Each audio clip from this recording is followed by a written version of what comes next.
3 करोड़ जुटाने की चिंता में वीर अपने कमरे में चहलकदमी कर रहा था। तभी उसके दिमाग में आइडिया आता है। खुराना अंकल। खुराना का नाम लेते ही खुराना का होलोग्राम फिर उसके मोबाइल में अचानक से अपीयर होता है, जिसे देखकर हर बार की तरह वीर डर जाता है। हाँ पुत्र, तूने मुझे बुलाया? खुराना बोलता है। अंकल, आप अलादीन के जिन हो क्या कि मैं आपका नाम लेता हूं और आप अपीयर हो जाते हो? वीर जेन्युइनली ये जानना चाहता है। खुराना हंसता है। अरे बेटा, मैंने तुम्हारे मोबाइल पर वॉइस कमांड इंस्टॉल कर दिया था ताकि किसी भी मुसीबत में तुम मुझको बुलाओ तो मैं जल्द से तुम्हारी मदद के लिए आ सकूं। यह सुनकर वीर उनसे पूछना चाहता है कि आपको इसके अलावा कोई और काम धंधा है कि नहीं, पर पैसा न मिलने के डर से वो नहीं पूछता, चुप रह जाता है। बोल पुत्र, क्या हेल्प चाहिए तुझे? खुराना पूछता है। हेल्प तो चाहिए अंकल। वीर बोल ही रहा था कि खुराना बोलता है, तो फिर आ जाओ मेरी लैब भी घुमा दूंगा और बातें भी कर लेंगे। मैंने तुम्हारे मोबाइल पर लोकेशन भेजा है, देखो। Okay, see you soon. ये बोलकर खुराना फोन काट देता है। इतनी तेजी में यह सब होता है कि वीर प्लेजेंटली सरप्राइज रह जाता है। वो सोचता है कि खुराना इतना बड़ा साइंटिस्ट है तो 3 करोड़ तो होने ही चाहिए उसके पास। वीर खुराना के दिए हुए पते पर पहुंच जाता है और चारों तरफ देखता है। वो किसी बड़े ऊंचे कांच वाली बिल्डिंग की कल्पना लिए चारों तरफ देख रहा है। आखिर इतने बड़े साइंटिस्ट हैं खुराना अंकल, तो उनका ऑफिस भी तो शानदार ही होगा। पर वहां तो बस एक टूटा फूटा मकान दिख रहा था। वीर कंफ्यूज था कि तभी उस टूटे फूटे मकान से खुराना भागता हुआ बाहर आता है। अरे पुत्र, तू आ गया। Welcome welcome welcome in my lab. Khurana की बात सुनकर वीर के मन में बस एक ही ख्याल आता है, खोदा पहाड़ निकला चूहा। खुराना उसका हाथ पकड़ के लगभग घसीटते हुए अंदर ले जाता है। अंदर आने के बाद का नजारा देखकर वीर को लगता है, भैया गई भैंस पानी में। कबाड़ी की दुकान भी उस घर से ज्यादा अच्छी थी। अब वीर अपनी भावनाओं पर काबू नहीं रख पाया और अपना सवाल दाग ही देता है। अंकल, आप तो कह रहे थे कि आप बड़े साइंटिस्ट हैं। इस पर खुराना हड़बड़ाता है। हाँ हाँ, क्यों किसी ने कुछ और बोला है क्या? वीर सरकास्टिक होकर कहता है। नहीं, वो इतना बड़ा ऑफिस देखकर लग रहा है। वीर बोल ही रहा होता है कि खुराना पास लगे एक बटन को दबा देता है, जिससे पूरा का पूरा फ्लोर हरकत में आ जाता है और किसी लिफ्ट की तरह नीचे जाने लगता है। वीर लगभग लड़खड़ाते हुए गिरने वाला होता है, पर खुराना उसे सहारा देता है। ये क्या है अंकल? हाँ, वीर घबराकर कहता है, पर उसके जवाब में खुराना बस मुस्कुराता है। वीर ऐसी सिचुएशन में उसे मुस्कुराते हुए देखकर गालियां देना चाहता है, पर बाद में पैसे ना मिलने के डर से वो चुप ही रह जाता है। अब वो लिफ्ट रुकती है और एक दरवाजा खुलता है। एक तेज सफेद रोशनी से वीर की आंखें चुंधिया जाती हैं और वो अपनी आंखें मींचने लगता है। उन मींची हुई आंखों से वो जो देखता है तो बस उन्हें देखता ही रह जाता है। एक बड़ी विशाल लैब, जहां हर जगह हाईटेक मशीन्स लगी हुई हैं, बड़ी बड़ी स्क्रीन्स लगी हुई हैं जिसमें अलग अलग डेटाज और वीडियोस चल रहे हैं। बड़े बड़े ट्यूब्स में से फ्यूम्स निकल रही हैं और रोबोटिक हैंड्स अपने अपने काम में लगे हुए हैं। ये खुराना की लैब से ज्यादा आयरन मैन का वर्कशॉप लग रही थी। वीर को लगता है जैसे वो अपने सपनों की दुनिया में पहुंच गया है। वाह अंकल, ये तो तहलका है। वीर के मुंह से निकले हुए शब्दों को सुनकर खुराना ऐसे खुश होता है जैसे अपनी खूबसूरती की तारीफ सुनकर कोई लड़की खुश होती है। मेरी लैब है, मेरा, खुराना अपनी तारीफ करते हुए कहता है और अपनी मशीन्स को ऐसे देखने लगता है जैसे मशीन्स ना होकर उसके पालतू जानवर हों। बोल पुत्र, तुझे क्या हेल्प चाहिए? तू जो बोलेगा मैं दूंगा, आखिर तू मेरा यार का पुत्र है। खुराना बड़े प्यार से वीर को पूछता है। वीर भी इतनी फ्रीडम पाके धड़ल्ले से बोल देता है, अंकल 3 करोड़ रुपए चाहिए। ये सुनते ही खुराना अपनी ही मशीन्स पर फिसलते हुए नीचे गिरते गिरते बचता है और खुद को संभालते हुए हैरानी से पूछता है, 3 करोड़? हाँ अंकल, आप तो दे ही सकते हो, वीर पूछता है। खुराना अब खुद को स्ट्रेट करते हुए सीरियस होकर वीर को समझाता है, देख पुत्र, ये सब जो तू देख रहा है ना, ये मेरा पर्सनल नहीं है, ये सब सरकार ने दिया है। उसके बाद वो रुआंसा होकर कहता है, 3 करोड़ तो मैंने अपनी पूरी लाइफ में नहीं देखे हैं, तो तुझे कैसे दे दूं? खुराना की ऐसी दयनीय हालत देखकर वीर को और गुस्सा आ रहा होता है। मतलब आप मेरी मदद नहीं कर सकते? कर सकता हूं और करूंगा पुत्र, करूंगा ना। तू चाहे तो मैं इस लैब में तुझे जॉब दे दूंगा, 20,000 सैलरी भी दिलवा दूंगा। सच्ची, 20,000 सैलरी। मैथ्स में वीर ज्यादा अच्छा नहीं था, पर वो अपने मोबाइल को निकालकर कैलकुलेट करता है और पता है कि 20,000 मंथली सैलरी में तो उसे 3 करोड़ जुटाने में 125 साल लग जाएंगे। अरे अंकल, इतने दिनों में तो मेरे पोते भी बूढ़े हो जाएंगे, फिर पैसों का क्या करूंगा? खुराना मजबूर है और वीर गुस्सा। वीर वहां से जाने ही वाला होता है कि उसकी नजर एक लाल रंग के टेलीफोन बूथ पर पड़ती है जो लकड़ी का लग रहा था। वीर हैरान होता है कि इतने हाईटेक लैब में ये पुराने जमाने का टेलीफोन बूथ क्या कर रहा है। वो अपनी जिज्ञासा को शांत करने के लिए खुराना से उस बूथ के बारे में पूछता है। सवाल सुनकर खुराना की मानो आंखें चमक जाती हैं और जैसे 5th क्लास का बच्चा पोम सुनाता है, वैसे ही खुराना उस बूथ के बारे में वीर को बताने लग जाता है। वीर, ये तो सभी जानते हैं कि पूरे यूनिवर्स में पृथ्वी ऐसा प्लेनेट है जहां पर जीवन पाया जाता है। हालांकि पिछले कुछ सालों में साइंटिस्ट को पृथ्वी जैसे ही कुछ ऐसे प्लैनेट्स का पता चला है जहां पर साइंस ऑफ लाइफ पाए गए हैं। हमारे जैसे ही लोग, हमारे जैसे ही जानवर और हमारे जैसे ही पेड़ पौधे, लेकिन देखने में हमसे काफी अलग। आम भाषा में ऐसे लोगों को हम एलियंस यानी कि दूसरी दुनिया के लोग कहते हैं। डॉक्टर खुराना वीर को समझाते हुए कहते हैं और वीर उनकी बात को समझने की कोशिश करता है। एलियंस? जैसे पीके मूवी में आमिर खान था? पर अंकल, ऐसे लोग तो बस फिल्मों और किस्से कहानियों में ही होते हैं ना। मेरा मतलब है कि असल जिंदगी में मैंने तो आज तक कोई भी एलियन नहीं देखा। हाँ, बचपन में मेरा सपना था कि मेन इन ब्लैक मूवी की तरह मेरा भी किसी एलियन से आमना सामना हो जाए, पर फिर मैं बड़ा हो गया और इस सपने को मजाक में लेने लग गया, क्योंकि मैं समझ गया था कि यह सब सिर्फ किस्से कहानियों में होता है। डॉक्टर खुराना की बात सुनकर वीर काफी कंफ्यूज था।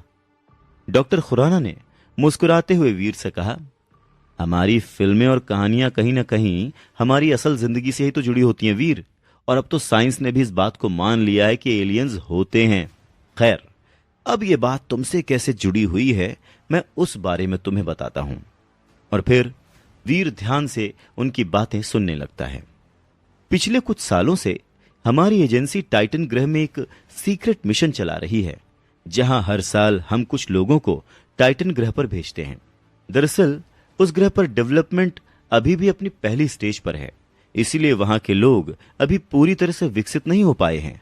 वहां कई लोग ऐसे हैं जो कि ना तो पूरी तरह से इंसान हैं और ना ही पूरी तरह से जानवर।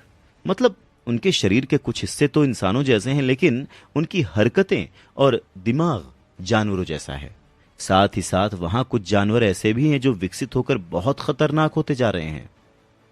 इस तरह के लोग और जानवर उस ग्रह के उन लोगों के लिए खतरा हैं जो पूरी तरह डेवलप हो चुके हैं और जिनकी इंटेलिजेंस भी हम जैसी ही है।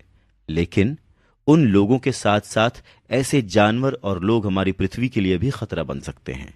इसीलिए हर साल हम अपने प्लेनेट से कुछ लोग टाइटन ग्रह पर भेजते हैं, ताकि वो लोग हमारी पृथ्वी की तरफ बढ़ रहे खतरे को वहीं पर खत्म कर सकें। ये टेलीफोन बूथ उसी टाइटन ग्रह पर जाने का पोर्टल है।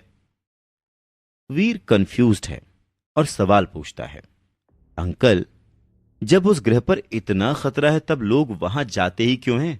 हाँ? खुराना मुस्कुराता है और कहता है, पैसे कमाने और ताकत पाने के लिए। वीर प्लेजेंटली सरप्राइज हो जाता है और पूछता है कि लोग कितने पैसे कमा सकते हैं वहां पर? अनलिमिटेड, समझ रहे हो? अनलिमिटेड। खुराना इस तरह से खुश होकर बोलता है जिससे वीर को यकीन हो जाए कि उसकी पैसों की समस्या भी टाइटन ग्रह पर जाकर खत्म हो सकती है। वीर सोचने लगता है। वीर को देखकर खुराना को भी एहसास होता है कि वीर टाइटन के बारे में सोच रहा है। खुराना तुरंत ही वीर के सपनों पर पानी फेरते हुए कहता है, नहीं नहीं, पर तुम वहां नहीं जा सकते, इसलिए सोचो भी मत। वीर हैरान हो जाता है। अरे भाई, तुम मेरे जिगरी दोस्त के इकलौते बेटे हो, यानी मेरे भी बेटे जैसे ही हुए। मैं तुम्हारी जान खतरे में नहीं डाल सकता। तुम घर जाओ और कोई और रास्ता ढूंढो पैसे जुटाने का। ये कहते हुए खुराना वीर को उसकी लैब से बाहर जाने को कह देते हैं। हालांकि वीर घर की ओर निकल जाता है, पर खुराना की बात उसके दिमाग में किसी साइंस फिक्शन फिल्म की तरह घूम रही थी। पर साथ में अफसोस भी है कि वो परिवार के लिए पैसे नहीं जुटा पाया। वीर जैसे ही घर पहुंचता है तो देखता है कि उसके लफंटर दोस्तों की टोली बाहर ही उसका इंतजार कर रही है। वीर समझ जाता है कि वो लोग कल वाली बात पर उससे सवाल पूछेंगे और वो एम्बैरेस होगा।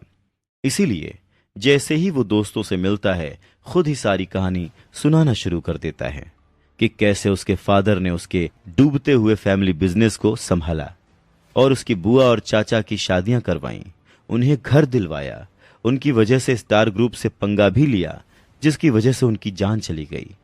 पर उनके जाने के बाद उसकी बुआ और चाचा उन्हें दादाजी के घर से निकालना चाहते हैं। वीर की कहानी सुनकर सभी दोस्त उसे सिंपैथी दिखाते हैं। अभी अभी जवान हो रहे लड़कों के खून में कुछ ज्यादा ही उबाल होता है, पर दिमाग उतना ही कम होता है। ऐसे ही दिमाग से वीर के दोस्त उसे सलाह देते हैं कि वीर को बुआ के घर से जाके इस घर के प्रॉपर्टी के पेपर्स चुरा लेने चाहिए। उसके बाद बुआ हो या चाचा, कोई भी उन पर घर खाली करने के लिए लीगल एक्शन नहीं ले पाएगा और उसे 3 करोड़ रुपए भी नहीं देने पड़ेंगे। वीर भी तो उसी उम्र का है, उसे भी आइडिया जम जाता है। वो डिसाइड करता है कि कल रात वो बुआ के घर में कागज की चोरी करने जाएगा।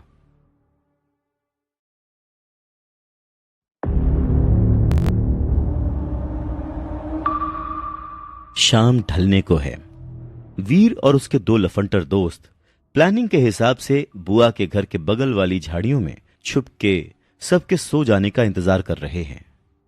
पॉप कल्चर को रियलिटी समझने वाले लड़कों ने पूरी जेम्स बॉन्ड वाली प्लानिंग कर रखी थी कि जैसे ही घर की बत्ती बुझेगी, वीर बाउंड्री क्रॉस करके अंदर जाएगा, फिर पाइप से चढ़ के खिड़की पर जाएगा और खिड़की खोलकर पेपर चुराएगा और भाग जाएगा। पर जिंदगी जेम्स बॉन्ड की मूवी से थोड़ी अलग होती है। तभी बत्ती बुझती है, वीर खुद को जेम्स बॉन्ड समझते हुए बाउंड्री क्रॉस करता है और फिर पाइप से ऊपर चढ़ने की कोशिश करता है। पर यह इतना आसान नहीं है। जल्द ही उसे रियलाइज हो जाता है कि जेम्स बॉन्ड मूवी में बहुत गलत दिखाते हैं। बेचारा कई खरोच और चोट लगाते हुए किसी तरह पाइप से छत पर चढ़ ही जाता है और जैसे ही खिड़की खोलकर अंदर जाने की कोशिश करता है कि सिक्योरिटी का अलार्म बज उठता है। रात के उस सन्नाटे में शोर भर जाता है और घर की सारी बत्तियां जल जाती हैं। वीर सपोर्ट के लिए अपने दोस्तों की तरफ देखता है, पर वो तो अलार्म बजते ही रफू चक्कर हो चुके थे और वीर को अधर में लटकता हुआ छोड़ गए थे। तभी बुआ और उनकी फैमिली बाहर आते हैं और वीर रंगे हाथों पकड़ा जाता है। जल्द ही पुलिस आ चुकी थी और वीर को चोरी के इल्जाम में पकड़कर ले जाने वाली होती है कि तभी बुआ ने चाचाओं को भी बुला लिया, जो पास ही में रहते हैं। वीर की स्थिति काटो तो खून नहीं वाली थी। उसे डर था कि कहीं मम्मी को पता न चल जाए। क्यों बे बच्चू, तूने क्या सोचा इतनी आसानी से हमारे 3 करोड़ गटकने देंगे तुझे? बुआ झल्लाई। इसकी मां को फोन करो, उसे भी तो पता चले कि उसका सपूत क्या कर रहा है। चाचा तहाड़े। नहीं नहीं, मम्मी को फोन मत करना, वीर गिड़गिड़ाया। मम्मी को पता चला तो वो टूट जाएंगी। ये सुनकर बुआ और चाचा एक दूसरे से नैन मटक्का करते हैं और फिर वीर को कहते हैं, देख बे छोकरे, मैं तुझे छोड़ दूंगी और ये चोरी का इल्जाम भी वापस ले लूंगी, लेकिन तुझे अपनी मां को मनाकर वो हवेली बिकवानी होगी, समझा? तू तो समझदार है ना, समझ रहा है ना मैं क्या कह रही हूं? बुआ प्यार से धमकाते हुए बोलती है, और अगर वो हवेली अगले महीने तक खाली नहीं हुई तो याद रख, पुराने मकानों में आग बड़ी आसानी से लग जाती है। चाचा ने धमकी देते हुए इतनी बड़ी बात बोल दी जिससे वीर का अस्तित्व ही हिल गया। उसे एहसास हो गया था कि उसकी इस छोटी सी गलती का परिणाम कितना भयानक हो सकता है। अब बात सिर्फ पैसे की नहीं रह गई थी, वीर की मां और बहन की सुरक्षा की भी थी, क्योंकि ये लालची लोग उस हवेली को हासिल करने के लिए किसी भी हद तक गिर सकते हैं। वीर को अब अपनी बचकानी हरकत पर बहुत गुस्सा आता है और उसकी बुआ और चाचा उसे धमकी देकर बाहर निकाल देते हैं। इस घटना ने वीर का अस्तित्व झकझोर कर रख दिया था। अब वो समझ चुका है कि पैसे कमाने का बस एक ही रास्ता है, टाइटन पर जाना। दूसरे दिन सुबह वीर कॉलेज के बहाने से निकलकर सीधे खुराना के ऑफिस पहुंच जाता है। खुराना अपनी लैब में नहीं था। वीर उसे आवाज देता है पर कोई रिप्लाई नहीं आता। वीर बेचैन हो जाता है। उसे बहुत जल्दी है अब टाइटन पर जाकर पैसे कमाने की। अल्हड़पन और हड़बड़ी में उसने खुराना का इंतजार नहीं किया और इसीलिए वो डिसाइड करता है कि वो खुद ही कोशिश करेगा। तभी वीर सामने रखे टेलीफोन बूथ में एंटर करता है। उस बूथ में बस एक ही लाल रंग का बड़ा सा बटन लगा था। वीर आसपास देखता है और उस बटन को दबा देता है। बटन दबते ही बूथ के अंदर मानो रोशनी की बाढ़ सी आ जाती है। तरह तरह के रंग चारों तरफ से वीर के शरीर पर पड़ने लगते हैं और धीरे धीरे बूथ में धुआं भरने लगता है। वीर उस धुएं को अपने पांव से उठकर कंधों तक पहुंचते हुए देखकर पैनिक हो जाता है और उस बटन को फिर से दबाने के लिए ढूंढने लगता है। तभी वो बूथ जोर जोर से शेक करता है और पूरी तरह से वीर धुएं के आगोश में समा जाता है। छटपटाते हुए वीर को आखिर वो बटन मिलता है और वो उसे दबा देता है। इसी के साथ बूथ शेक करना बंद कर देता है और एक क्लिक की आवाज के साथ दरवाजा खुलता है। वीर आव देखता है न ताव, बाहर भाग कर आता है और खांस खांस कर अपने फेफड़ों को साफ करता है। ये सब करते हुए उसे नोटिस होता है कि वो खुराना की लैब में नहीं है। वो अपने चारों तरफ देखता है। एक बिल्कुल सफेद कमरा है चारों तरफ और उसमें बस एक दरवाजा लगा है। वीर घबरा जाता है और वो झट से दरवाजा खोलकर बाहर जाता है। दरवाजे से बाहर जाते ही वीर की दुनिया बिल्कुल बदल जाती है। उसकी आंखों की पुतलियां फैल जाती हैं, दिल की धड़कनें और तेज हो जाती हैं। वो अपने चारों तरफ देखता है तो उसे लगता है कि वो जैसे स्वर्ग में आ गया हो। बड़े बड़े पहाड़ आकाश और धरती के बीच तैर रहे हैं। पेड़ों के पत्तों पर इतने रंग उसने अपनी पूरी जिंदगी में नहीं देखे थे। जमीन पर बिछी घास भी ऐसी चमक रही थी जैसे उनमें छोटे छोटे लेप बल्ब लगे हुए हों। हवा में भी जो स्वच्छता और खुशबू है वैसा पूरे जीवन में कभी महसूस ही नहीं हुआ।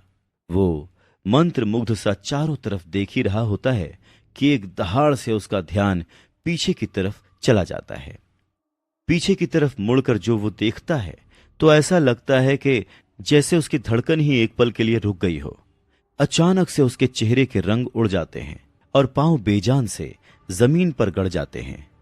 वो देखता है उसके ठीक सामने एक अजीब सा जानवर खड़ा है। उसका सर शेर के जैसा है पर शरीर गेंडे के जैसा। आइस एज के लायंस की तरह बड़ी बड़ी टांग बाहर लटक रही है।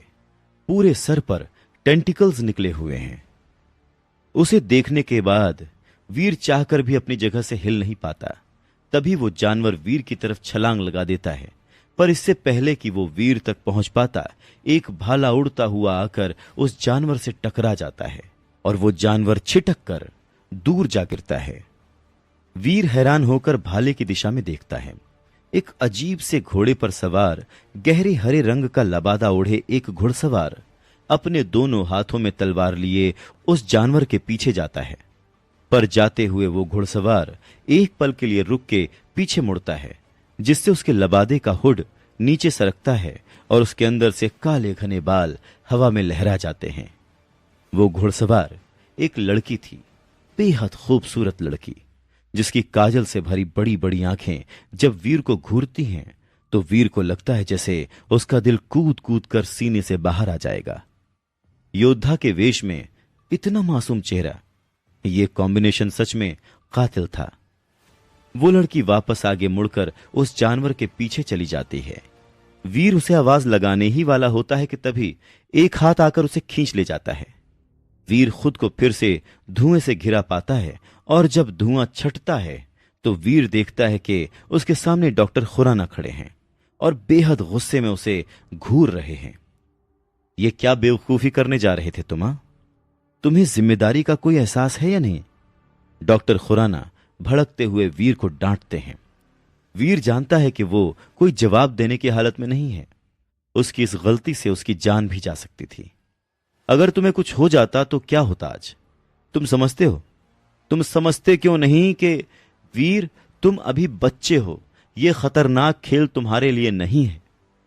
डॉक्टर खुराना कंसर्न दिखाते हैं, पर वीर अब गंभीर हो चुका था। अंकल, यह खेल खेलना मेरा शौक या कोई इंटरेस्ट भर नहीं है। अब यह मेरी जरूरत बन चुका है। वीर की बात सुनकर खुराना शांत होकर उसे सुनने लगता है। अब वीर उन्हें पिछले 12 घंटे में होने वाली सारी घटनाएं विस्तार से बताता है और उन्हें समझाता है कि उसका टाइटन पर जाकर पैसे कमाना कितना जरूरी है। उसकी बातों को सुनकर डॉक्टर खुराना गहरी सोच में पड़ जाते हैं और वीर मायूस होकर वहीं बैठ जाता है।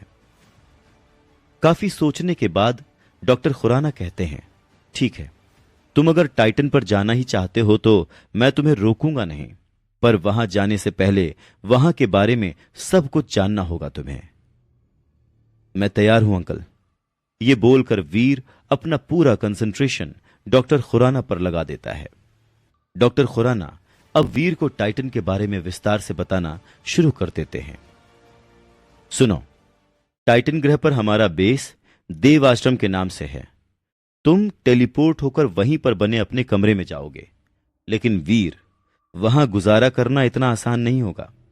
समय समय पर अपनी ताकत और काबिलियत बढ़ाने के लिए तुम्हें लेवल्स पार करने होंगे, और वो तब होगा जब तुम्हें जीन पॉइंट्स मिलेंगे, और वो तुम्हें तब मिलेंगे जब तुम वहां एलियंस का शिकार करके उनकी एनर्जी हासिल करोगे।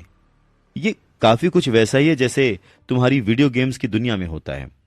बस फर्क इतना है कि यहां पर खतरा असली है। तुम्हारी एक छोटी सी चूक तुम्हारी जान भी ले सकती है, और वीडियो गेम्स की तरह यहां तुम्हें दूसरा मौका भी नहीं मिलेगा। जितनी आसानी से डॉक्टर खुराना ये सब कह रहे थे, वीर जानता है कि ये उससे कहीं ज्यादा मुश्किल है। टाइटन ग्रह वैसे तो दिखने में हमारी पृथ्वी जैसा ही है, लेकिन फिर भी हमारी पृथ्वी से काफी अलग है, और इसीलिए वहां के नियम भी अलग हैं। इस दुनिया में साइंस और टेक्नोलॉजी दोनों ही बेवजह है, क्योंकि वहां के लोग अभी भी डेवलप हो रहे हैं। इसीलिए वहां कोई भी साइंटिफिक या टेक्निकल इक्विपमेंट काम नहीं करते। दूसरे शब्दों में कहूं तो वहां मशीन गन से ज्यादा एक स्टील का खंजर तुम्हारे लिए फायदेमंद रहेगा। मिसाइल्स और न्यूक्लियर हथियार भी वहां किसी काम के नहीं होंगे। यहां तक कि वहां पर मोबाइल फोन या ऐसे कोई भी इलेक्ट्रॉनिक इंस्ट्रूमेंट्स भी नहीं चलेंगे। सब कुछ ठीक वैसे ही होगा जैसे कि पृथ्वी के डेवलपमेंट के पहले चरण के समय था। वीर बहुत ही ध्यान से डॉक्टर खुराना की बात सुन रहा था। यह सुनने में भले ही किसी फिल्म के सीन जैसा लग रहा हो, पर असल में काफी दिलचस्प था। और हैरानी की बात तो यह थी कि वीर को इसमें और ज्यादा रुचि आ रही थी और वो आगे सुनने के लिए उत्सुक था। अब तुम पूछोगे कि जब टाइटन ग्रह पर कोई भी मॉडर्न तकनीक काम नहीं करेगी तो तुम वहां पर गुजारा कैसे करोगे? तो वीर, टाइटन ग्रह पर सब कुछ प्राचीन दौर की पृथ्वी जैसा ही है। इसीलिए वहां गुजारा करने के लिए तुम्हें भी प्राचीन दौर के तौर तरीकों को अपनाना होगा। जैसे कि गैस की जगह तुम्हें लकड़ी के चूल्हे पर खाना बनाना होगा। अर्ली मैन की तरह फल और सब्जियों से अपना पेट भरना होगा। दूसरे शब्दों में कहूं तो जिन सब चीजों के तुम आदी हो ना, उनमें से तुम्हें वहां कुछ भी नहीं मिलेगा। लड़ाई के लिए भी तुम्हें हथियारों की जगह प्राचीन समय की मार्शल आर्ट्स का इस्तेमाल करना होगा, जिसकी समझ तुम्हें बहुत अच्छे से है। और इसीलिए इस मिशन के लिए मैं तुम्हें टाइटन ग्रह पर भेजने के लिए तैयार हुआ हूं। लेकिन सिर्फ प्राचीन मार्शल आर्ट्स की समझ होना ही काफी नहीं है।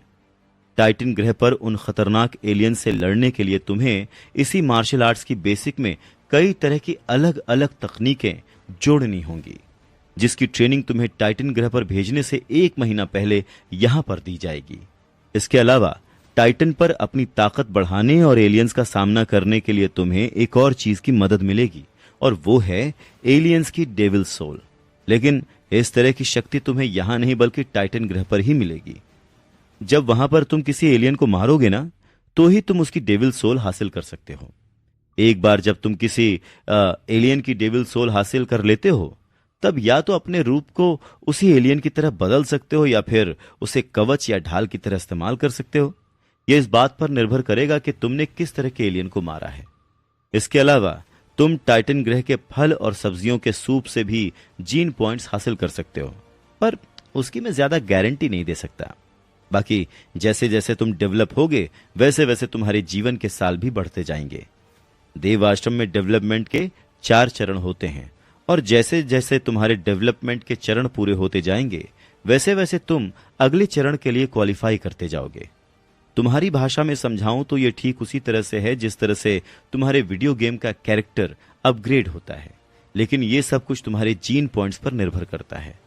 तुम्हारे जीन पॉइंट्स जितने ज्यादा ताकतवर होंगे, उतनी जल्दी तुम डेवलप होकर अगले चरण पर पहुंच जाओगे, और जितनी जल्दी तुम अगले चरण पर पहुंचोगे, तुम उतने ही ज्यादा ताकतवर होगे और खतरनाक से खतरनाक एलियंस का सामना कर पाओगे। डॉक्टर खुराना की बात सुनकर वीर बहुत ज्यादा उत्साहित हो जाता है, पर एक सवाल अभी भी वहीं का वहीं था। ऐसा सब करके उसकी परेशानी कैसे हल होगी? इसी बारे में वो डॉक्टर खुराना से पूछता है। टाइटन ग्रह के एलियंस 4 कैटेगरीज में डिवाइडेड हैं। पहले आम एलियंस, दूसरे प्राइमरी एलियंस यानी कि वो जो डेवलप होना शुरू हो चुके हैं, तीसरा म्यूटेंट एलियंस यानी वो जो पूरी तरह से डेवलप हो चुके हैं, और चौथे सेक्रेड ब्लड एलियंस। अलग अलग एलियंस के अलग अलग जीन पॉइंट्स होते हैं जो तुम्हें उनकी एनर्जी हासिल करके मिलेंगे, लेकिन उसके साथ साथ तुम अपने शिकार को बेचकर भी पैसे कमा सकते हो। और अगर तुम्हारी किस्मत अच्छी हुई और तुम किसी ताकतवर एलियन जैसे म्यूटेंट एलियन या सीक्रेट ब्लड एलियन का शिकार कर लेते हो, तो उस एलियन की डेविल सोल या हथियार बेचकर तुम आसानी से करोड़ों कमा सकते हो। डॉक्टर खुराना की बात सुनकर वीर की आंखों में चमक आ जाती है। लेकिन वीर, ये इतना आसान नहीं होगा। जैसा कि मैंने तुम्हें पहले भी बताया है, टाइटन ग्रह पर खतरा काफी ज्यादा है, और सबसे बड़ी बात, वहां पर तुम अकेले पृथ्वीवासी नहीं होगे। तुम्हारे अलावा और भी कई लोग वहां पर तुमसे पहले से मौजूद और तुमसे ज्यादा ताकतवर भी हैं। इसीलिए वहां तुम्हें सिर्फ एलियन से ही नहीं लड़ना है, बल्कि अपने आप को दूसरों के सामने प्रूव भी करना है। तुम्हारा कंपटीशन सिर्फ वहां पहले से मौजूद पृथ्वीवासियों से ही नहीं बल्कि खुद से भी होगा। तुम जितना जल्दी खुद को ताकतवर बनाओगे, उतनी ही जल्दी खतरनाक एलियंस को मारकर पैसे कमा पाओगे। लेकिन एक बात मैं तुम्हें पहले ही बता देना चाहता हूं कि अगर इस सीक्रेट मिशन में तुम्हें कुछ हो जाता है, तो हमारी एजेंसी इसकी कोई जिम्मेदारी नहीं लेगी, क्योंकि सरकार को हमारे इस मिशन के बारे में कुछ नहीं पता है। इसीलिए अब मैं फैसला तुम पर छोड़ता हूं। अगर तुम यह खतरा मोल लेने के लिए तैयार हो, तो मैं अभी ही तुम्हारे टाइटन ग्रह जाने की सारी तैयारी शुरू कर देता हूं। नहीं तो फिर हम कोई और रास्ता सोचेंगे। फैसला तुम्हारा है, अच्छे से सोच लो पहले। इतना कहकर डॉक्टर खुराना रिलैक्स होकर बैठ जाते हैं, और वीर उनकी बातों पर गौर करते हुए सोच में पड़ जाता है। डॉक्टर खुराना की बातों से वीर को एक बात तो साफ हो गई थी कि टाइटन ग्रह में वाकई बहुत खतरा है, लेकिन अगर वो वहां नहीं गया तो 3 करोड़ जैसी बड़ी रकम को इतने कम समय में इकट्ठा करने का शायद कोई दूसरा मौका नहीं मिलेगा। अगर वो इस सीक्रेट मिशन पर जाता है तो उसकी जान को खतरा है, और अगर वो इस सीक्रेट मिशन पर नहीं जाता और यहीं पृथ्वी पर रहता है, तो उसका परिवार बेघर हो जाएगा। काफी देर तक सोच विचार करने के बाद वो अंत में एक फैसले पर पहुंच जाता है। अंकल, मैं टाइटन ग्रह के इस सीक्रेट मिशन पर जाऊंगा। वीर का फैसला सुनकर डॉक्टर खुराना को बेहद खुशी होती है। कहीं ना कहीं उन्हें वीर से उम्मीद भी यही थी, और वीर पूरी तरह से उनकी उम्मीदों पर खरा उतरा था। लेकिन फिर भी वो वीर को एक बार फिर से सोचने के लिए कहते हैं। अंकल, मैंने ये फैसला अच्छे से सोच समझ कर लिया है। जब तक जिंदगी में कोई चैलेंज ना हो, तब तक जिंदगी जीने में मजा नहीं आता, और ये तो मेरी जिंदगी का सबसे बड़ा चैलेंज है।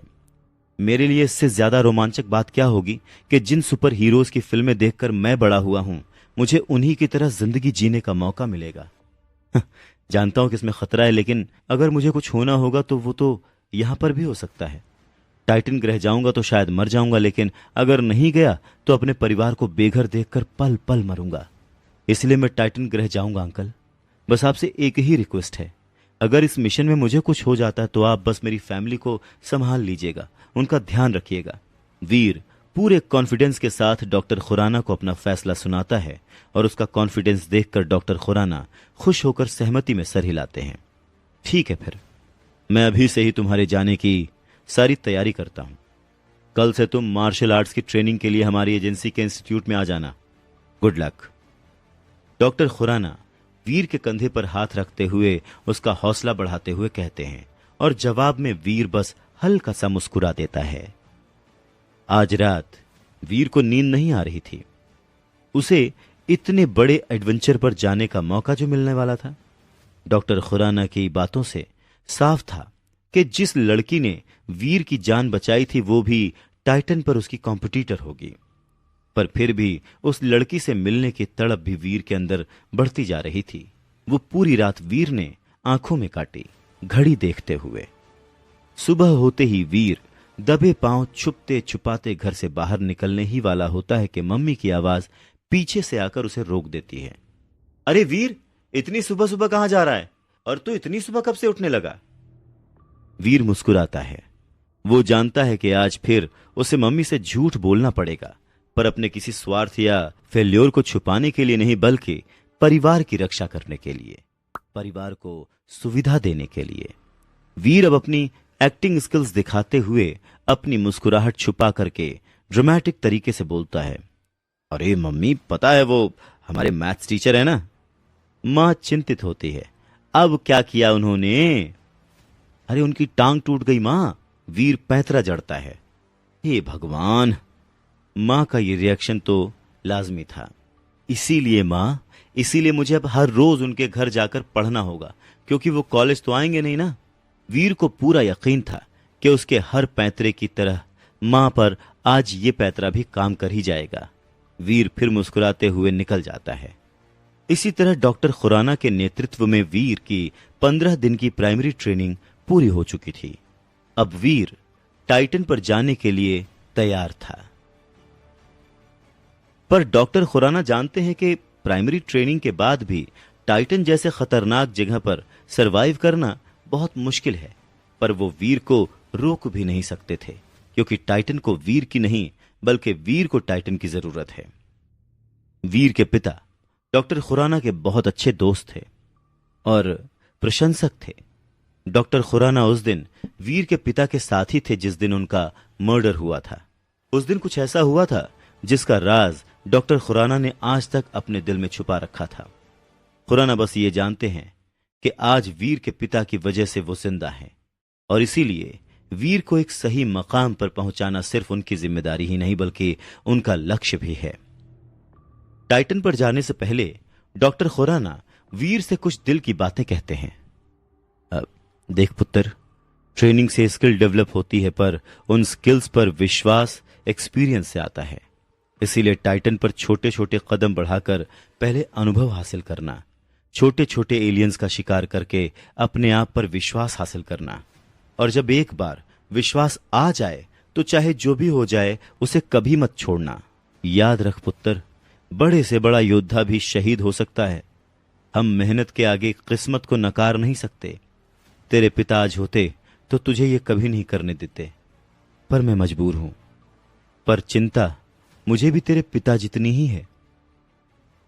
ये बोलते बोलते खुराना की आंखों से एक आंसू की बूंद टपक जाती है।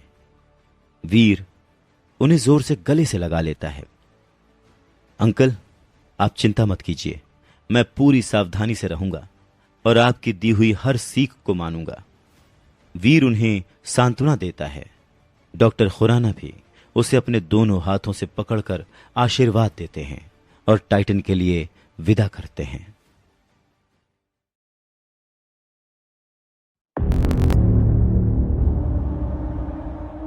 टाइटन पर वीर का पहला अनुभव काफी खतरनाक था, पर इस बार वो तैयारी के साथ आया था।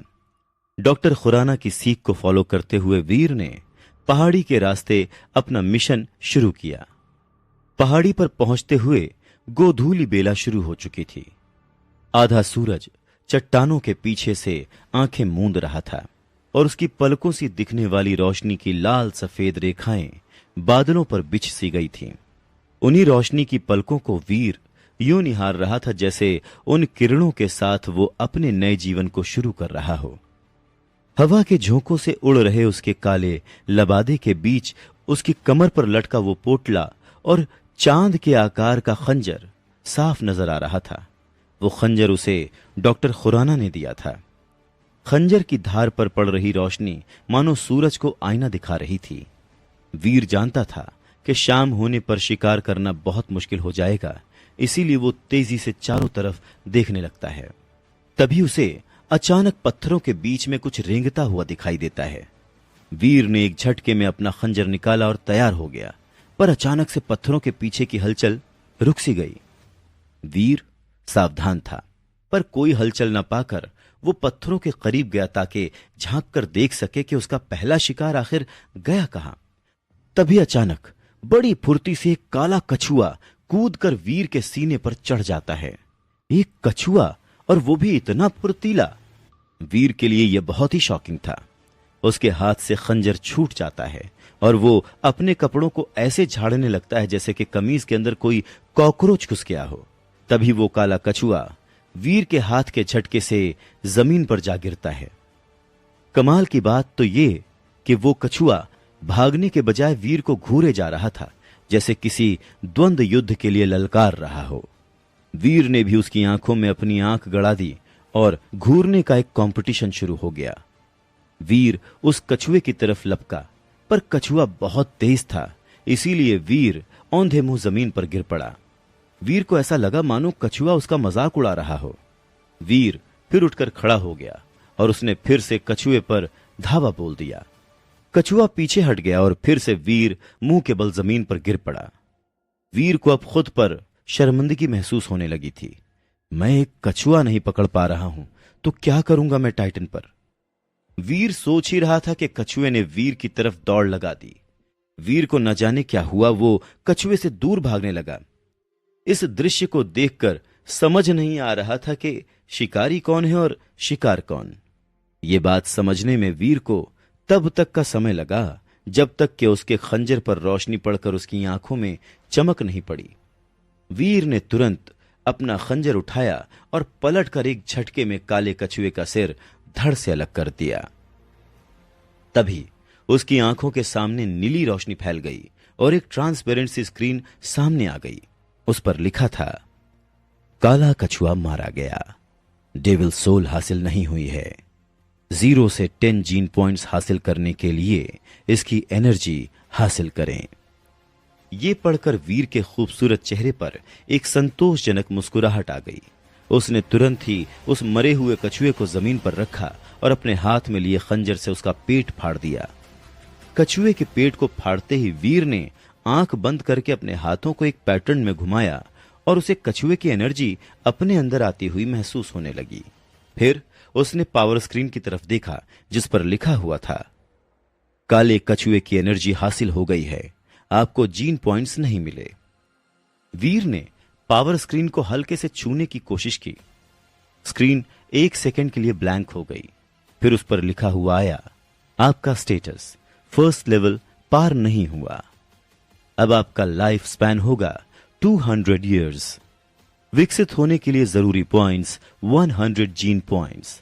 हासिल हुए जीन पॉइंट्स 2। डेविल सोल हासिल नहीं हुई। वीर खुशी से झूम उठा। टाइटन पर यह उसका पहला शिकार जो था। वीर का कॉन्फिडेंस बहुत बढ़ चुका था। अब काले कछुओं के शिकार का एक सिलसिला सा चलने लगा। वीर ने कई काले कछुए मारे। फिर धीरे धीरे उसे रियलाइज हुआ कि एक स्टेज के बाद उसे काले कछुओं के जीन पॉइंट्स मिलना बंद हो गए थे। अब टाइटन ग्रह पर बने देव आश्रम में आए हुए उसे 3 महीने बीत चुके थे और इतना समय बीतने पर भी वो आज भी वही है जहां से उसने शुरुआत की थी। कहीं ऐसा ना हो कि उसकी पूरी जिंदगी यहीं देवाश्रम में ही बीत जाए और वो कभी आगे बढ़ ही ना पाए। इस ख्याल से ही वीर डर के मारे कांपने लग गया। पर किस्मत हमेशा एक जैसी नहीं रहती। एक दिन वो शिकार ढूंढने के लिए गश्त लगा रहा था कि तभी उसे झाड़ियों के पीछे से कुछ हलचल सुनाई दी। टाइटन के जिस इलाके में वो इस वक्त था, वहां के जानवर भले ही कम खतरनाक थे, फिर भी उनके साथ लापरवाही से नहीं पेश आया जा सकता था। बस यही सोचकर वीर चुपचाप एक पेड़ के पीछे छुप गया और एकटक उस जगह को देखने लगा जहां से उसे हलचल महसूस हुई थी।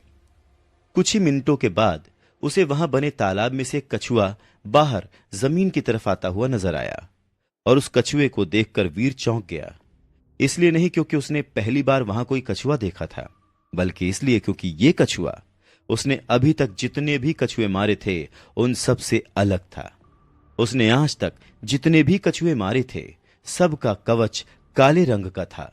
वहीं दूसरी तरफ तालाब से बाहर आता हुआ ये कछुआ सुनहरे रंग का था।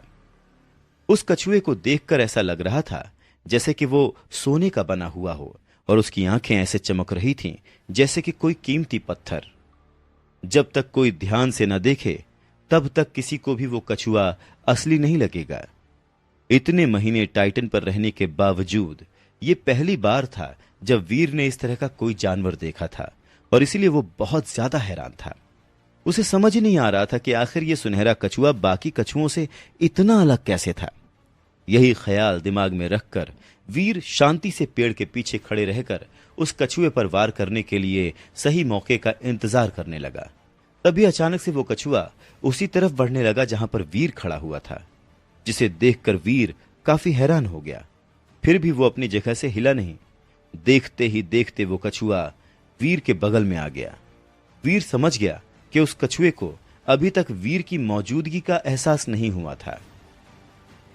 इसी बात का फायदा उठाते हुए वीर ने तुरंत ही उस कछुए को उसके कवच से पकड़ लिया और अपने खंजर से सीधा उसके शरीर के कमजोर अंगों पर निशाना साधने लगा। कुल 6 वार में उस सुनहरे कछुए के सभी 6 पंजों को वीर ने काट डाला। अपने ऊपर अचानक हुए इस अटैक का उस सुनहरे कछुए के पास कोई डिफेंस नहीं बचा था और वो तुरंत ही तड़पता हुआ जमीन पर पलटकर गिर गया। मौके का फायदा उठाते हुए वीर ने अपने खंजर से उसका पेट चीर के रख दिया और वीर के ऐसा करते ही उस सुनहरे कछुए ने अचानक से ही तड़पना बंद कर दिया। सेक्रेड ब्लड कछुआ मारा गया। आपने सेक्रेड ब्लड कछुए की डेविल सोल हासिल की है। 0 से 10 जीन पॉइंट्स हासिल करने के लिए इसकी एनर्जी हासिल करें। अपने दिमाग में अचानक से ये आवाज सुनकर वीर हैरान रह गया। क्या सचमुच उसने सेक्रेड ब्लड जानवर को मार गिराया था? उसे याद है कि डॉक्टर खुराना ने उसे बताया था कि टाइटन ग्रह पर एलियंस 4 कैटेगरीज में बटे हुए हैं और सेक्रेड ब्लड एलियन सबसे ऊंची कैटेगरी में आता है। तो इसका मतलब है कि उसने एक सबसे ऊंची कैटेगरी के जानवर को मार गिराया था। एक पल के लिए वीर को लगा जैसे कि वो कोई सपना देख रहा है और अपने आप को विश्वास दिलाने के लिए उसने कस के खुद को चुटकी काटी। आई! अपने हाथ पर बहुत तेज दर्द के एहसास से वीर को विश्वास हो गया कि वो कोई सपना नहीं देख रहा था।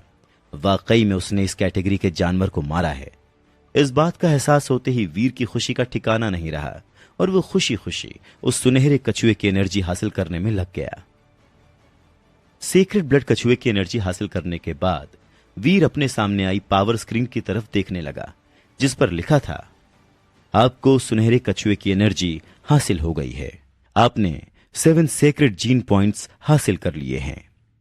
ये पढ़कर दुनिया ही जीत ली हो। टाइटन ग्रह में आने के बाद यह उसकी पहली सफलता थी। कहां अभी कुछ देर पहले तक तो उसे एक भी जीन पॉइंट्स नहीं मिला था और अब उसके 7 जीन पॉइंट्स हैं और वो भी सेक्रेट जीन पॉइंट्स। इसके अलावा उसे ये बात भी अच्छे से पता है कि सेक्रेट ब्लड एलियंस की सोल बिना किसी शक सबसे अच्छी डेविल सोल होती है और अगर वो उसे बेचने जाएगा तो उसे इसकी अच्छी खासी रकम मिलेगी। इसलिए उसका खुश होना लाजमी था। सुनहरे कछुए की एनर्जी हासिल करने के बाद वीर ने उस कछुए का कवच उसके शरीर से अलग करने के लिए उसके शरीर को चीरा ही था कि तभी एक टन की आवाज के साथ उसका खंजर किसी ठोस मेटल से जा टकराया और वीर वहीं का वहीं रुक गया। जितनी उसे इन कछुओं के बारे में समझ थी उसके हिसाब से ये कछुए और केकड़े एक जैसे ही होते हैं, ऊपर से सख्त और अंदर से नर्म। उनके मांस में कोई हड्डी नहीं होती है, फिर उसके शरीर में ये मेटल कहां से आया? ये सोचकर वीर ने उस सुनहरे कछुए के पेट को और चौड़ा करके चीरा और मांस के अंदर उसे काले रंग के मेटल का टुकड़ा नजर आने लगा। वीर ने तुरंत ही उस मेटल के आसपास घिरे मांस को अच्छे से साफ किया और कुछ ही सेकंड्स में वो काला मेटल उसे साफ साफ नजर आने लगा। पहली झलक में देखने पर वीर को वो कोई आम मेटल लगा, लेकिन जब उसने उस पत्थर को बाहर निकाला तब उसे एहसास हुआ कि वो कोई मेटल नहीं बल्कि काले रंग का क्रिस्टल पत्थर था, जिसका आकार किसी कबूतर के अंडे के बराबर था। वीर ने उस क्रिस्टल पत्थर को हाथ में ले लिया, लेकिन बहुत गौर से देखने पर भी वीर को उस पत्थर में कुछ भी अजीब महसूस नहीं हुआ। दूर से देखने में वो क्रिस्टल पत्थर किसी चमकते हुए पत्थर के टुकड़े की तरह खूबसूरत लग रहा था, लेकिन उसे करीब से देखने पर ऐसा लग रहा था जैसे कि उस पर करोड़ों सितारों की चमक पड़ रही हो, जो उसकी खूबसूरती में चार चांद लगा रहे थे। ये टाइटन ग्रह का सबसे कम खतरे वाला इलाका है। यहां तो प्राइमरी एलियंस भी बहुत मुश्किल से नजर आते हैं, तो सेक्रेड ब्लड एलियंस की तो बात ही छोड़ दो। तो फिर ये सेक्रेड ब्लड सुनहरा कछुआ यहां अचानक से कैसे आ गया? और इससे पहले तो मैंने कभी भी सेक्रेड ब्लड कछुओं के बारे में सुना ही नहीं। वैसे भी ये काले कछुए बहुत कमजोर होते हैं और ये सेक्रेड ब्लड सुनहरा कछुआ तो बहुत ही ज्यादा कमजोर था। ये कहीं से भी सबसे ऊंची कैटेगरी का एलियन तो नहीं लग रहा था।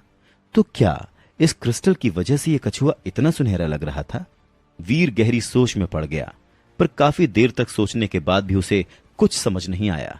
इसीलिए बिना ज्यादा सोच विचार किए वीर ने उस काले क्रिस्टल को अपनी जेब में डाला और एक बार फिर से उस सुनहरे कछुए के कवच को उसके शरीर से अलग करना शुरू कर दिया।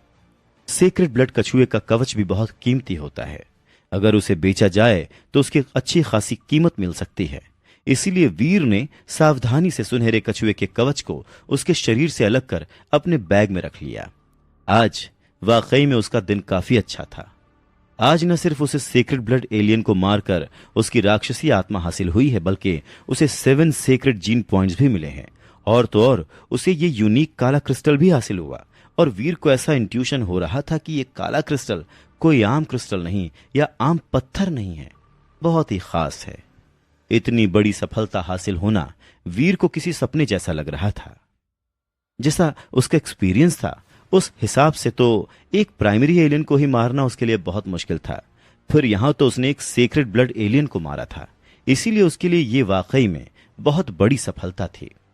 वीर को भले ही टाइटन ग्रह पर आने से पहले मार्शल आर्ट्स की एडवांस ट्रेनिंग मिली थी, पर वो इस ग्रह पर मौजूद खतरनाक एलियन से मुकाबला करने के लिए काफी नहीं थी।